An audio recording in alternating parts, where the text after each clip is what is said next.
கோதுமை உப்புமா செய்கிறதுக்குங்க. கோதுமை நம்ம காட்டில் எடுத்துருக்குதுங்க. ஒரு லிட்டர் தண்ணி கொதிக்க வச்சு 1 டீஸ்பூன் உப்பு போட்டு வச்சுருக்குதுங்க.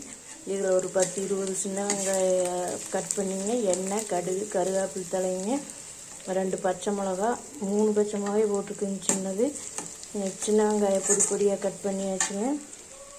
நம்ம வந்து பச்சை தண்ணி ஊற்றிக்கலாங்க. நமக்கு உடனே ரவை ஓடோன்னா தண்ணி கொதிக்க வச்சுக்கலாங்க. கொதிக்க வச்சுருங்க. நம்ம 1 லிட்ரு ஊற்றியாச்சுங்க. உப்பும் அதிலே போட்டாச்சுங்க. நம்ம கொஞ்சம் பொழுன்னு வேணும்னா ஒரு 3/4 லிட்டர் தண்ணி ஊற்றிக்கலாங்க. இது கிட்டத்தட்ட 1 லிட்டர் தண்ணி வருங்க. ஸ்டவ்வை வேகமாக வச்சுக்கலாங்க. தண்ணி ரவை நம்ம உடனே போட்டுக்கலாங்க. நம்ம அர்ஜெண்ட்டாக நம்ம ரவை கலரோன்னா தண்ணி 1 லிட்டர் தண்ணி கொதிக்க வச்சுட்டுங்க. அதுக்குள்ளே நம்ம சின்ன வெங்காயம் கட் பண்ணி தனியாக நம்ம இந்த மாதிரி வடைச்சட்டியில் எண்ணெய் 1 குழிக்கரண்டி ஊற்றிங்க. கடுகு, கருவேப்பிலை தலை போட்டுங்க. பச்சை மிளகாயும் போட்டு அடுப்பு நிறுத்தி வச்சுக்கலாங்க. நம்ம தண்ணி கொதிக்கிறதுக்குள்ளே சின்ன வெங்காயம் கட் பண்ணிங்க வணக்கி விட்டுட்டுங்க. அதுக்குள்ளே தண்ணி கொதிச்சிருங்க. அப்புறம் நம்ம வந்து தண்ணி ஊற்றிட்டுங்க. உடனே ரவை போட்டுங்க. நம்ம ஒரு 10 நிமிஷம் வெந்துன்னா போகுங்க. இந்த தண்ணி சுண்டுனோடனேயே நம்ம வந்து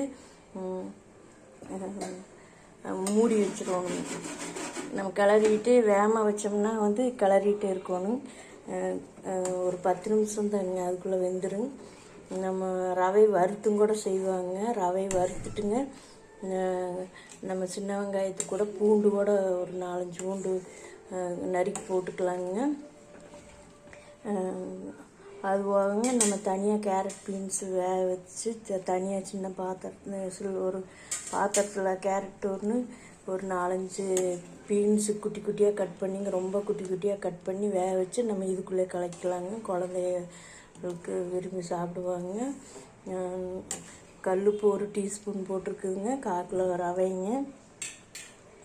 1 லிட்டர் தண்ணி ஊற்றிருக்குதுங்க. வயசானவங்களுக்கெல்லாம் கொஞ்சம் நல்லா வெந்தால் தான் நல்லா இருக்குங்க. குழந்தைய எல்லாத்துக்குமே அதனால தான் கொஞ்சம் தண்ணி நல்லா தாராளமாகவே ஊற்றிருக்குதுங்க. அவ்வளோதானுங்க. ஒரு 10 நிமிஷம் வெந்ததுன்னா இந்த தண்ணி சுண்டுனோடனேயே நம்ம இப்படி நைஸாக இப்படி ரவையை இப்படி எல்லாம் நைஸாக பண்ணிட்டுங்க மூடி வச்சுருவோங்க. ஒரு 2 நிமிஷத்துக்கு ஒருக்கா நல்லா இப்படி பரட்டி விடுவோங்க. பரட்டி விட்டோம்னா நம்மளுக்கு கோதுமை ரவை ரெடி ஆயிருங்க. நம்ம அடிக்கடி செய்யறதுனால உப்பெல்லாம் பார்த்து கல்லுப்பே போட்டுக்கலாங்க.